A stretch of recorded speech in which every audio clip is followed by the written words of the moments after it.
padres, sí los que viven ahora nuestros abuelos. Casi cada 100 años se replica una pandemia, ¿no? Por lo que vemos, lo leemos. Y la primera vez en forma simultánea a todo el planeta. Eso también es algo muy particular. Bueno, y se extendió mucho más rápido de lo que se pensaba, ¿no? Porque uno cuando se pone a pensar lo que puede ser una pandemia, un vuelo a China, está 24 horas, está del otro lado. Si uno no tiene los cuidados del caso, una persona de China en 24 horas está en la República Argentina. Así que hay que tener muchísimo cuidado hoy en ese movimiento que tiene que ver con la globalización, pero no solamente de lo que ocurre, sino de también cómo se traslada a la gente. La movilidad hoy es enorme. ¿Y qué lectura hace de este momento, donde el virus se propagó a todo el país, donde hay números más altos en cada una de las jurisdicciones? ¿Cómo lo observa? Si alguien decía que en la Argentina iban a haber 30.000 muertos, nadie lo creía. Hoy estamos en 30.000 muertos. Y nosotros tenemos que ser sumamente cuidadosos. Tenemos cerca de 1 millón de contagios, más de 1 millón de contagios, y tenemos que ser cuidadosos. Por ahí nos acostumbramos a convivir con la pandemia y queremos la libertad total y absoluta, y somos los que más presionamos. Cuando más nos movemos, más actividades incorporamos, hay más contagios, hay más fallecidos. Eso es, no hay una ecuación que sea más exacta que esa. Entonces tenemos que tener cuidado. Y la única manera es tener los cuidados de la nueva normalidad. ¿Cuáles son? Utilizar el barbijo permanentemente, tener distancia, usar alcohol en gel o lavarse las manos permanentemente y tener los cuidados del caso. Después saber que cuando uno va a una aglomeración tiene inconvenientes y puede salir contagiado, y ese salir contagiado y estar contagiado, aunque sea involuntariamente, lleva ese virus a la familia, donde hay fallecimientos. Nosotros no estamos viviendo tan crudamente porque nuestros números son digamos, son bajos todavía. Si nosotros nos seguimos moviendo, no nos cuidamos, van a ser altos como todo el mundo, como el resto de las provincias. Así que tenemos que tener muchísimo cuidado. Usted se ubica perfectamente en el centro del problema y sabe que a medida que pasa el tiempo a la gente le cuesta más también soportar esta situación, y además por una cuestión de manutención, de supervivencia económica, pero sin nunca duda. deja de estar expuesta al riesgo, sin dudas. Sin duda. Es difícil ese equilibrio, ¿no? Bueno, uno va tomando riesgos y algunos no son conscientes de ellos, ¿no? Porque uno por ahí dice, hoy conversábamos fuera de micrófono un poco con Gustavo, y el virus es duro, hay consecuencias que a pesar de que uno se negativiza, que las consecuencias en la persona van quedando, y personas jóvenes también, ¿no? Personas que con 40 años golpea y fuerte, hay algunos que no saben que tienen una enfermedad subyacente y son golpeados muy fuerte, en algunos casos producen el deceso, ¿no? Y no hay nada que puedan saber los médicos y nada que puedan hacer los médicos respecto de las consecuencias. Por ahí no quería. Escuchaba un artículo que hasta produce sordera. Entonces, todavía no está suficientemente estudiado. Esperemos que pronto llegue la vacuna y que esto sea una anécdota, ¿no? Y que todo esto que el mundo va evolucionando en salir a generar una vacuna, que por cierto es bastante rápida para lo que puede ser el desarrollo de una vacuna, pero que llegue lo antes posible, es fundamental para poder salir adelante y comenzar a vacunar a la población de riesgo, al sistema de salud, al sistema de seguridad, que son los que están más expuestos. Doctor, sobre ese tema de la vacuna, cuando llegue, ¿no? Le quería consultar, porque en su momento cuando aparecieron los test de pruebas, digamos, los reactivos, la Nación, yo recuerdo que un poco centralizó ese tema. Centralizó absolutamente. Bueno, después con el tema de los respiradores pasó algo similar. Entonces, la pregunta es, cuando aparezca la vacuna, ¿cómo va a ser la distribución a las provincias, por ejemplo? Bueno, ojalá que sea a todo el país de manera inmediata, a la población de riesgo y al personal de salud y al personal de seguridad, ¿no? Eso tiene que ser muy muy rápido. Pero eso tenemos que dar las dosis.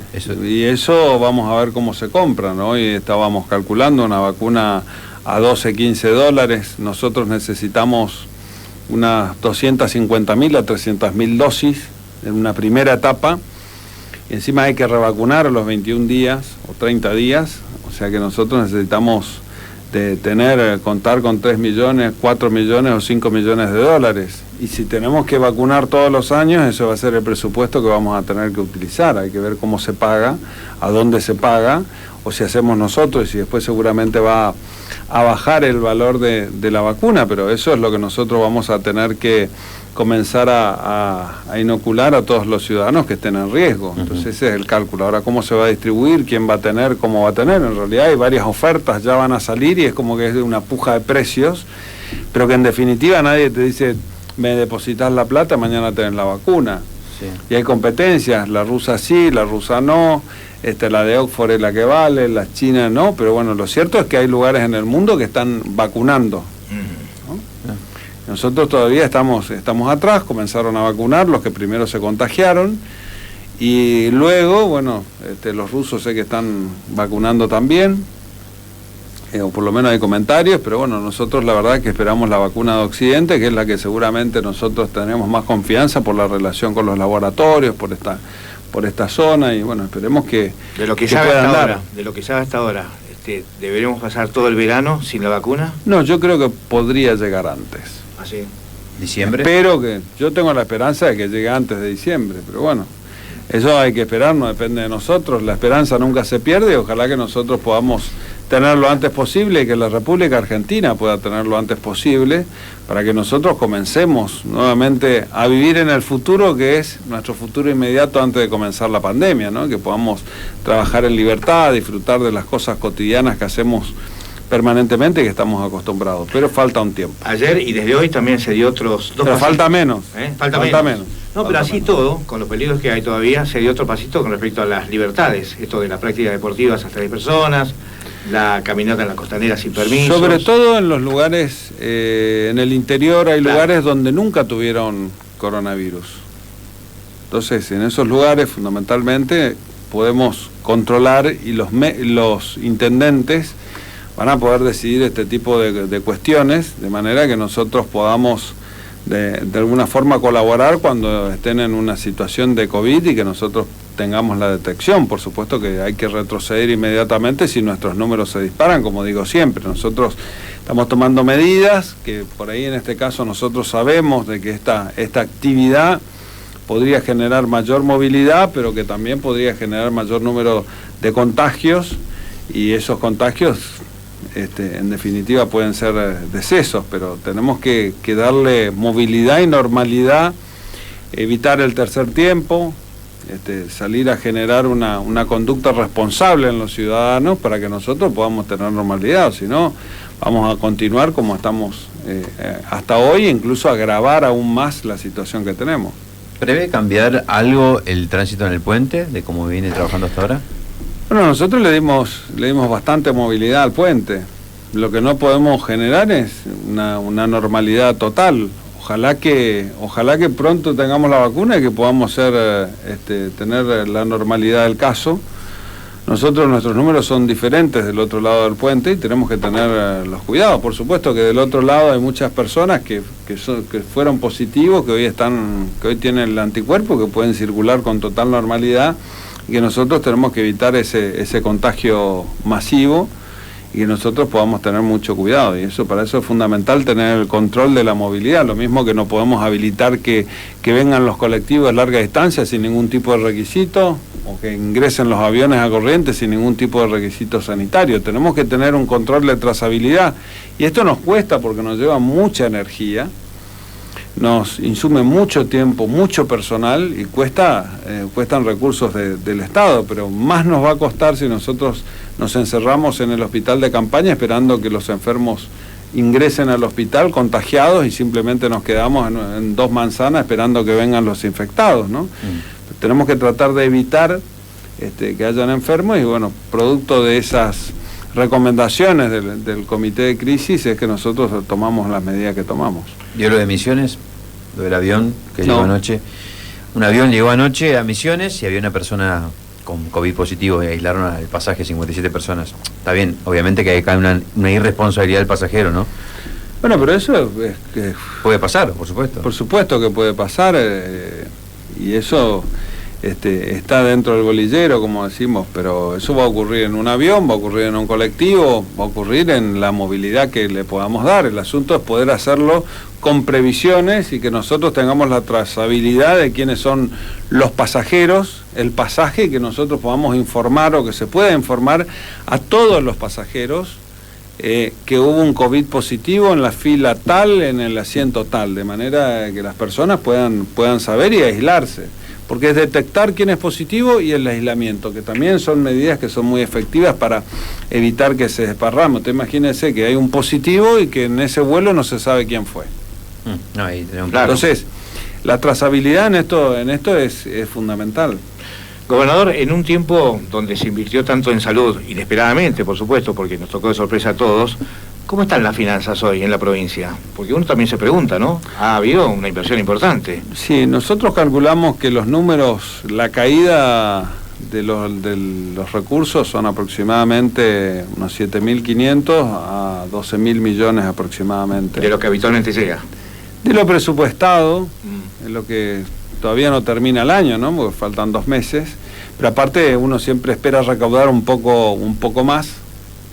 Eso es lo que nosotros esperábamos y que no ingresaron a las arcas provinciales. Y eso, por supuesto, que resiente la economía. O sea, hay que ser muy prudente en estos tiempos. Esperemos que la recaudación se pueda recuperar el año que viene y que podamos tener nosotros los recursos para afrontar las obligaciones del Estado. Digo, que además de lo que ingresó menos de lo que había ingresado, se invirtió mucho en salud, en una También, partida absolutamente impensada a comienzo de año. Sí, y bastante. Pero bueno, es lo que tenemos, una provincia que está sólida, que está ordenada, y eso a nosotros nos permitió tomar, por supuesto que no con pocas dificultades, ¿no? Porque uno cuando tiene una inversión inesperada tiene que haber tacha en una familia, es lo mismo, uno tiene una inversión inesperada por salud y uno tiene que privarse de algunas cosas que teníamos pensado hacer y que realmente, o postergarlas y después invertir en el hospital. Y hay cosas que estamos pagando, que fueron esas inversiones que tuvimos que hacer en 3 meses. Y hacer en 3 meses nosotros tuvimos que poner varias empresas a trabajar juntas para poder lograr una inversión tan importante en tan corto tiempo y hacerlo centralizadamente. Gracias a Dios lo logramos y está funcionando el hospital de campaña. Gracias a Dios, Corrientes no se disparó como en los otros lugares, las medidas preventivas dieron sus resultados y ahí estamos con un hospital de campaña listo para socorrer a toda la provincia de Corrientes con los mejores médicos que atienden exclusivamente COVID, de manera que ven permanentemente lo mismo, solamente lo mismo, y tratan de aplicar lo mejor de la medicina o el conocimiento de la medicina de nuestra zona. ¿Siente que desde el gobierno nacional percibe que le reconocen este orden, este tratamiento que se le dio a la enfermedad, pero en general el orden que tiene la provincia, se lo reconocen los funcionarios en general? A ver, yo siempre veo el gobierno, todos los gobiernos nacionales, me refiero a todos, siempre el problema es que no hay premio para el que está bien, siempre hay rescate para el que está mal. Entonces en la Argentina, por ahí uno dice, es preferible andar mal que andar bien. Es decir, vos andas bien, bueno, vos no te ayudo, ¿no? Y te dejan muchas veces de lado. Esta es una conducta que tiene que cambiar el gobierno nacional para salir a apoyar a aquellas jurisdicciones que andan bien. Entonces nosotros por ahí pedimos más ayuda como gobierno provincial y dicen, no, pero ustedes también. Vemos a ver cuál es la que está mal y a esa es la que le terminamos ayudando primero, dentro de una lógica de las que tienen inconveniente. Por ejemplo, a ver, veía una provincia del sur que se había comprometido a aumentar los sueldos después de la elección, lo aumentó los sueldos, no pudo pagar, se incendió la provincia. Bueno, recibió mucho más ayuda que pudo haber recibido otra provincia cualquiera. Entonces, por ahí ese sistema de premios y castigos resulta inentendible dentro del gobierno nacional, de los gobiernos nacionales, donde nosotros siempre reclamamos de Corrientes que aquellas personas que cumplen con un pacto fiscal, que se comprometen a cumplir un pacto fiscal y lo cumplen, tienen que tener un premio. O sea, no hay premio para el que cumple, siempre hay ayuda para el que no cumple. Y eso termina dando un poquito de bronca, ¿no? Sobre esa base, sobre esa idea que tiene, ¿Cree que es factible entonces modificar un poco el presupuesto? Porque en definitiva Corrientes, por ejemplo, plantea coparticipar algunos impuestos que no se coparticipan para tener más dinero, que eso le da más autonomía, más posibilidades. ¿Cree que puede avanzar eso? ¿De presupuesto nacional? Presupuesto nacional, sí. Bueno, el presupuesto nacional incorporaron varias obras que nosotros hemos pedido. Y en línea de obras estamos bastante bien. Por supuesto que hay cosas que nosotros pedimos que se incorporen, ¿no? Porque si no, todo el camino que andamos para fortalecer el federalismo nuevamente lo desandamos. Aparte de eso es el impuesto país, ¿no? Que hoy es un impuesto que si no se coparticipa, el año que viene Corrientes dejan de ingresar 7.500 millones. Si se coparticipa el impuesto país son 7.500 millones más para la provincia de Corrientes. Está bien, lo decidió en su momento el Congreso, pero después termina fortalecido con ese impuesto. Entonces, lo que hacemos es, la torta que reparto siempre es la misma, lo único que hago es achicar la torta. Pero esta iniciativa de Corrientes, ¿tuvo apoyo en el Congreso? Nosotros lo estamos planteando como gobernadores, lo hablamos con Morales, lo hablamos con el gobernador también de Mendoza. Bueno, lo planteamos, ¿no? Por supuesto que después está el gobierno nacional que dice, no, este es un impuesto que está creado solamente para nosotros, que lo pagamos todos y es una recaudación solamente para nosotros. ¿Y de los gobernadores justicialistas? Bueno, no, eso no tienen que responder los gobernadores justicialistas, pero nosotros lo que planteamos es para no perder la razonabilidad y el equilibrio entre lo que recauda la nación y lo que recaudan las provincias. Entonces, este impuesto nosotros planteamos con claridad y lo planteo para que nosotros volvamos a tener ese equilibrio donde las provincias no son relegadas en la recaudación impositiva y que pueda ser distribuido también. Uh-huh. ¿Clases? Bueno, las clases ya dimos a conocer el cronograma a través de la ministra de Educación. Comenzamos una ronda de conversaciones para ver si optativamente en las escuelas rurales donde tenemos terminalidad y lo estamos conversando, y lo claro que lo estamos conversando, para ver si podemos dar 30, 40 días donde damos una orientación a los cursos finales, ¿no? Que son sexto grado, claro, los últimos años, que ya no vamos a tener posibilidad de tenerlos el año que viene en el colegio y que esto sea optativo por los tutores, docentes, pero lo estamos trabajando, lo estamos viendo en los lugares donde hay menor riesgo, pero bueno, es una opción que lo estamos viendo con el Ministerio de Educación. Y después lo demás, bueno, el año creo que el ciclo lectivo 2020 es un ciclo lectivo que se trabajó a través de internet, también inesperado. Nosotros veníamos trabajando en un plan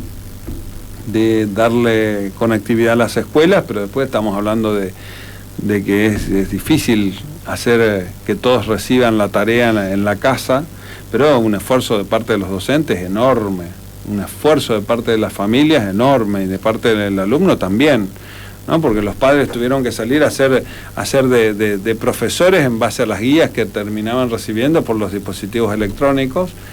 Y esto complica, porque nadie está preparado para ser docente, pero sí, están colaborando y se necesitó mucha colaboración de alumnos, de padres, de docentes, pero bueno, se fue haciendo un trabajo virtual grande y nos tiene que dejar un aprendizaje. Nosotros estamos trabajando en un proyecto que se llama Corrientes Play, que bueno, seguramente después lo vamos a estar viendo.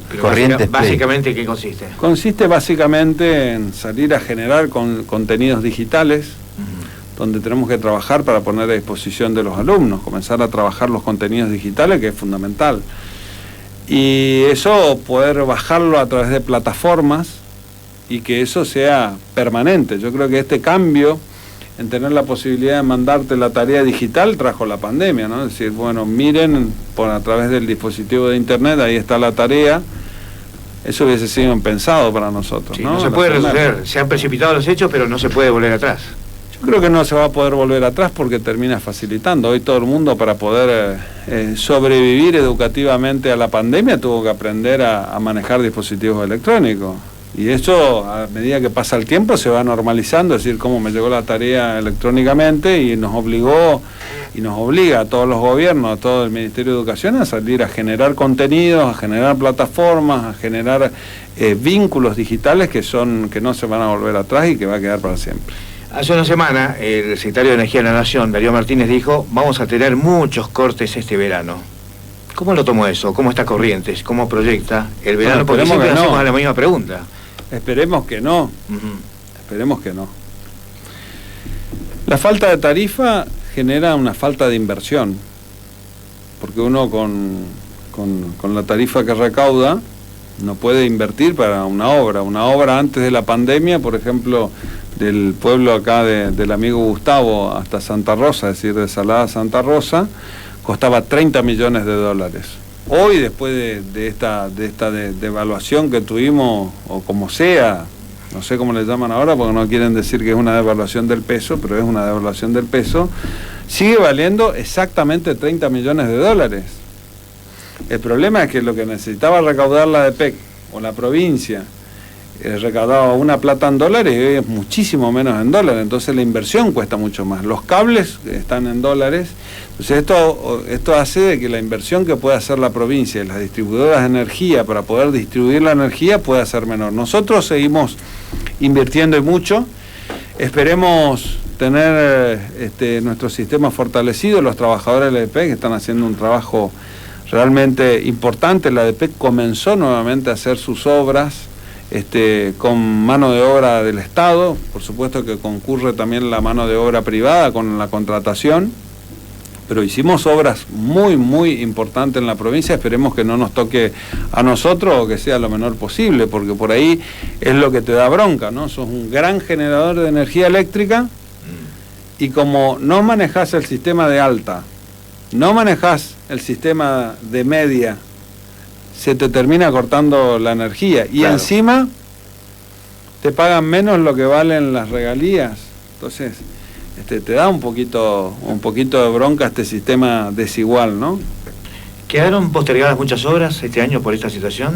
Sí, sin duda. El comienzo de obra, ¿no? Por ejemplo, te voy a dar una en el puerto de Ituzaingó. Claro. Nosotros lo teníamos que haber comenzado mucho antes y nos guardamos un tiempo para comenzar. Lo mismo el ingreso a Corrientes, nos demoramos un poco para alargar la obra hasta no estar un poquito seguro que podíamos terminar con los compromisos ordinarios del Estado, y en eso me refiero por ejemplo al tema de salarios. Entonces, esa inversión en obra pública, nosotros priorizamos el salario de los trabajadores del Estado y después pudimos largarla en la visualización que lo podíamos hacer, y en otros casos planchamos la curva de la obra, es decir, cuando teníamos que darle celeridad, fuimos un poco más despacio, de manera que nosotros podíamos financiar las necesidades que teníamos en materia de salud, y tenemos, y debemos, y nos ayudan, y nos aguantan también, y vamos tirando entre todos haciendo un equilibrio, que en definitiva consiste en administrar adecuadamente la provincia. ¿Cree que ya pasó lo peor, gobernador? ¿O no se puede hablar con certeza nada en este momento? Mirá, le teníamos miedo al invierno. Hoy cuando vemos la ola europea, ellos están entrando en el invierno con una ola de contagios que es enorme. Y ahí estamos hablando de que hay lugares donde siempre están bajo cero, lo que obliga a que la gente se amuche, que esté en un solo lugar. Y eso puede traer muchas complicaciones, el virus, el resfrío, etcétera. Pero nosotros temíamos eso también, gracias a Dios ya lo pasamos. Vamos a ver cómo juega el calor, porque la gran pregunta es si el calor juega determinantemente sobre el virus, y nosotros lo vamos a someter acá al virus a una temperatura de 40 grados a la sombra. Entonces vamos a ver cómo se comporta de esa manera, de esa forma, a ver si está, no está, o si es absolutamente indemne. Yo espero, ojalá que nos ayude por lo menos el calor y que le saquemos una ventaja a esto, pero bueno, todo está por verse. Yo creo que si nosotros nos movilizamos, no nos cuidamos, vamos a tener problemas de igual forma. Por eso hay que ser muy cuidadosos. Incluso acá el otro día decía un médico del comité que también tenemos el factor dengue nosotros, sí. Digamos que también es un doble flanco, digamos. Sí, que hace mucho tiempo está. Pero aparte tiene síntomas muy parecidos también, ¿no? Sí, ya se han registrado algunos casos. Bueno, se ha tomado la acción también de combatir el dengue. Bueno, es lo combinado. Nosotros, el frío nos sacó el dengue, pero ahora con el calor vuelve el dengue. Y si nosotros comenzamos a tener casos ahora, tenemos que tener mucho cuidado, que la gente busque los reservorios de agua, sobre todo los que tiene en el centro, que hubo mucho, ¿no? Sí. Es como que nos descuidamos, es decir, el dengue es una enfermedad, no, es una enfermedad que está en los reservorios de agua. Sí, había varias piletas. Reservorios de agua hay en muchísimos lados.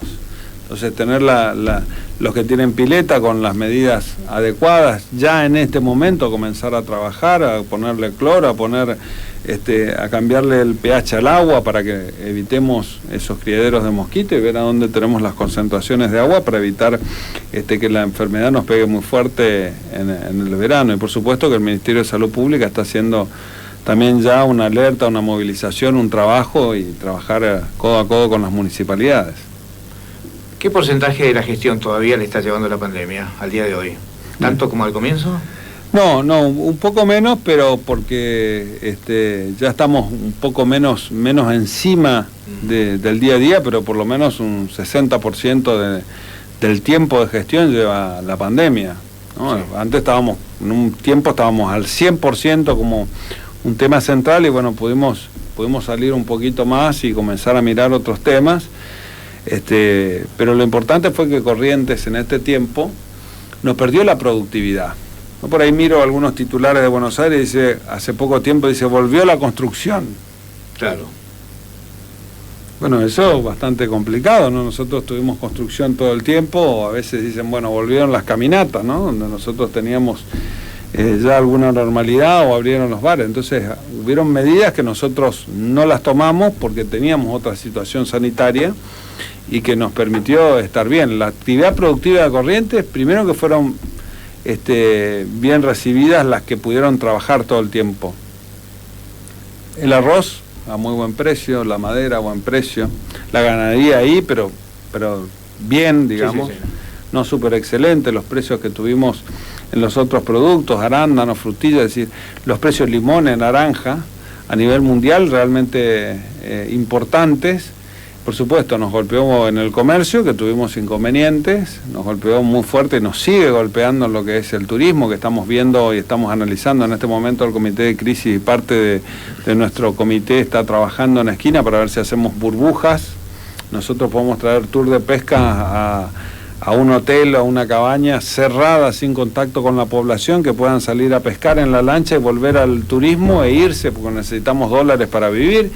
Recordaremos que, por ejemplo, Esquina es una población que tiene 3.500 camas, que en este momento que están generando permanentemente recursos y en este momento está parado. Y por supuesto que estamos preparando, ya tenemos todas las medidas para la reactivación, pero tenemos problemas con nuestros músicos, etcétera. Pero son los lugares que se golpeó mucho la pandemia. ¿Qué pasó con Misiones? ¿Iba a ir usted a verlo al gobernador? Bueno, cancelaron. ¿Ellos? Cancelaron la reunión, así que. ¿Le llamó la atención? No, bueno, yo creo que el interés es de ambas partes. No tienen interés en conversar con Corrientes.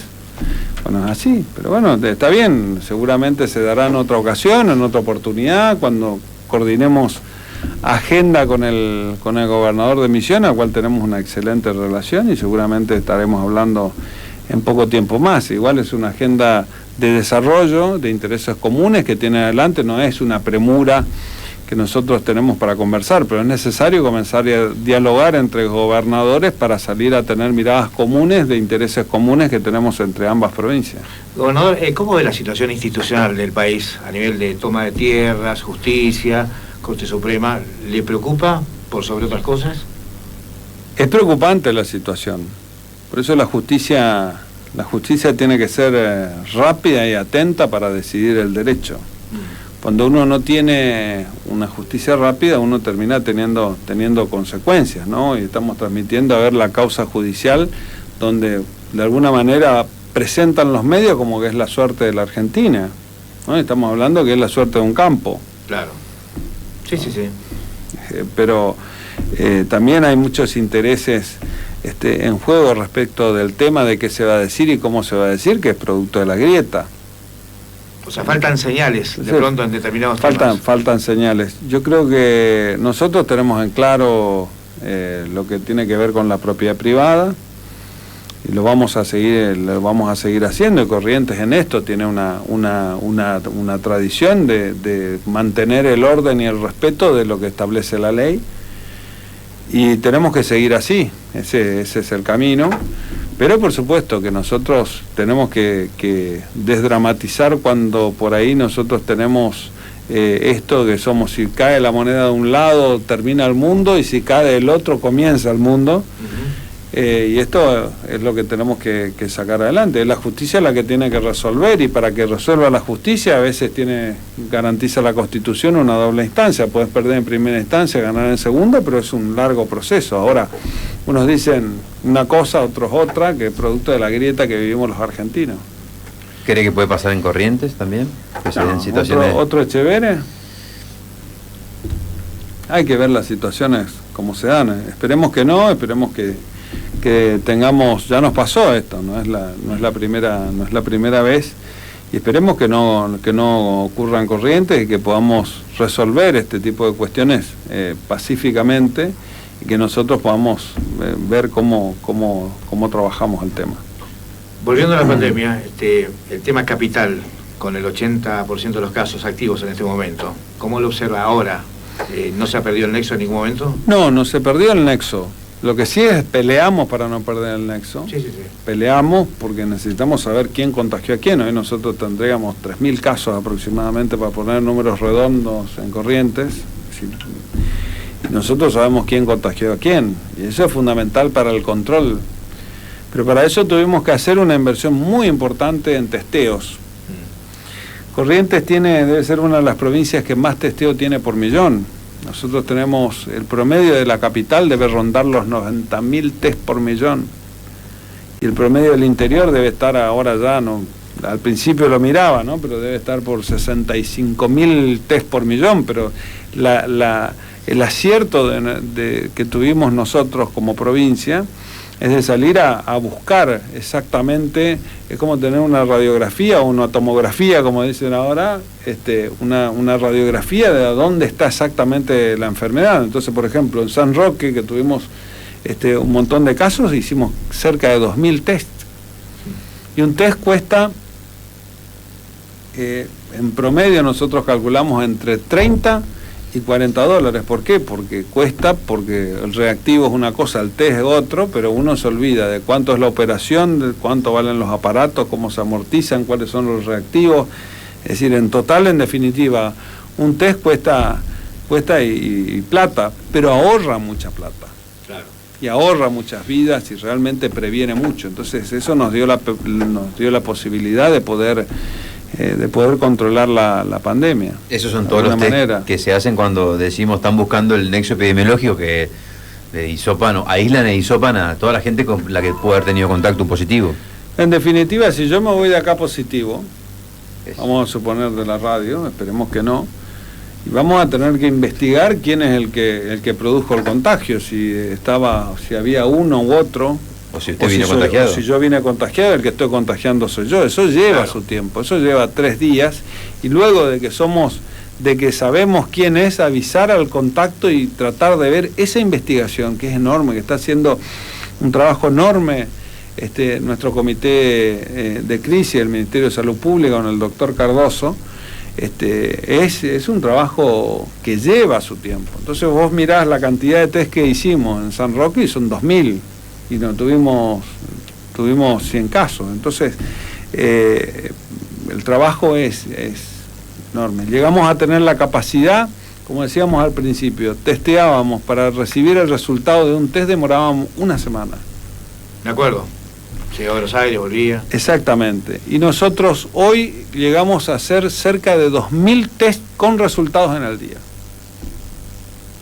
Porque tenemos los recursos, la plata, pero tenemos el laboratorio, tenemos el personal del laboratorio central que está mostrando toda su gran capacidad que tenía, y que nosotros tenemos que seguir aumentando esa capacidad de testeos, porque es fundamental para poder detectar a qué personas aislamos y a qué personas le podemos seguir diciendo, bueno, que se pueden movilizar, que nos generan riesgo, pero saber a qué personas inmovilizamos es fundamental para que no sigan contagiando. Tener un positivo que se mueva durante 15 días, genera una ola de contagios realmente muy grande.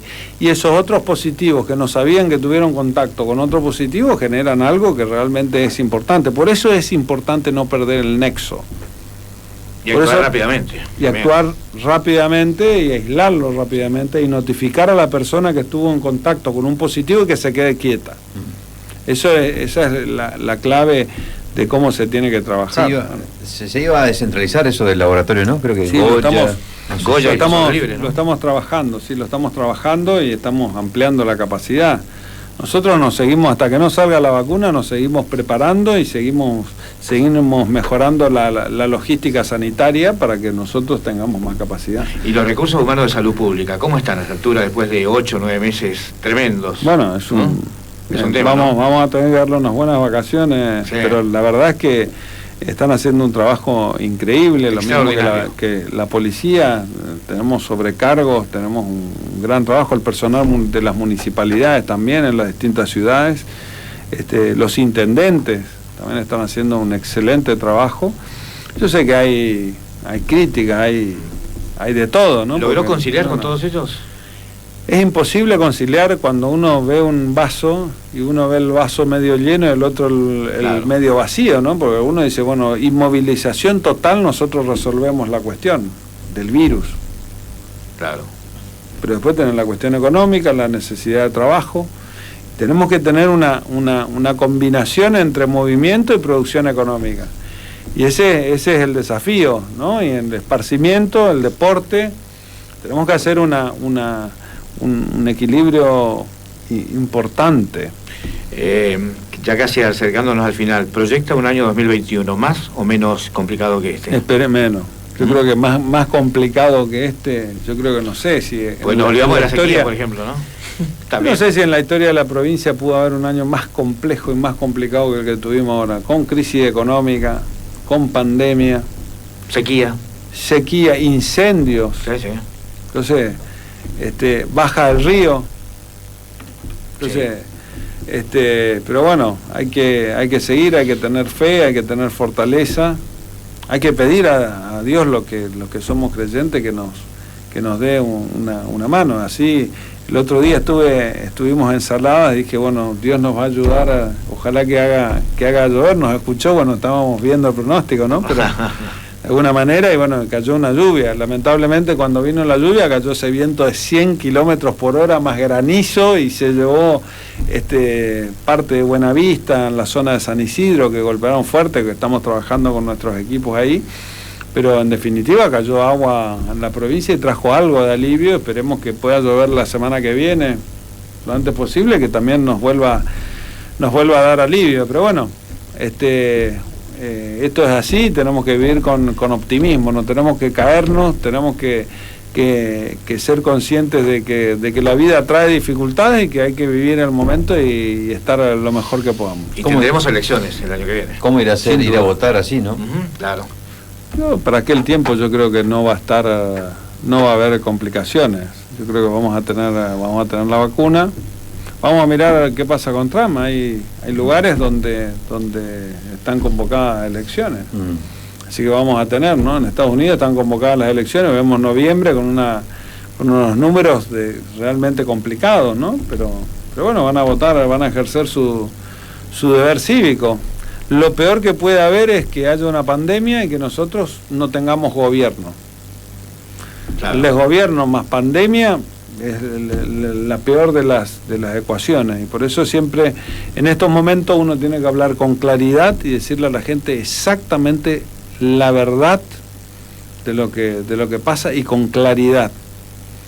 O si no, uno no confía en su autoridad, no confía en qué es lo que está pasando y pierde el norte. Por eso tenemos que tener absoluta claridad en las cosas que decimos y que comunicamos a los ciudadanos. ¿Buscará la reelección, gobernador? Eso vamos a hablar el año que viene. Porque si no, estamos en plena pandemia, estamos hablando de política, van a decir que estoy largando una candidatura que estamos hablando, y si hay posibilidades vamos a ver el año que viene cómo estamos, cómo va la provincia, si nos damos una piña o no, como dice el ministro coordinador, como Sí. dice Cafiero, si nos vamos a pegar un porrazo o no. Bueno, vemos- no hay ninguna vemos- novedad, lo que dijo Cafiero. Bueno, Ya, yo creo que el porrazo ya nos estamos pegando. por eso. Pero veamos qué dice, a qué se refiere, porque por ahí uno hay cosas que no está viendo. Sí, sí, sí. Igual miremos con atención y esperemos que los argentinos, todos, el año 2021, estemos mucho mejor que este año 2020. Cualquier cosa que nos venga de bien el año que viene va a ser muchísimo mejor que este año 2020. Pero lo importante es que estemos bien, que estemos vivos y que bueno, que lamentamos todos los fallecimientos que tuvimos en Corrientes, de estas personas que no nos dejaron, que ya no están, y de las familias que trajo tanto dolor esta pandemia para todos. Totalmente. ¿Cuántos hisopados le hicieron hasta ahora? Perdí la cuenta. 7. ¿Sí? Ya estoy como para viajar una vez por semana, ¿no? Con 7, pero la verdad es que lo hago también preventivamente en algunos casos, en otros casos por estar cerca. Y bueno, trabajando hay que moverse, hay que estar, hay que visitar, hay que andar y permanentemente con controles. Gracias, gobernador, por la visita. Bueno, muy bien. Más o muchas menos gracias. 40 minutos hablando de todo. No quedó ningún tema sin tocar. Gracias, buenos días. Gracias. Gustavo Valdés, gobernador de Corrientes, aquí en Sudamericana.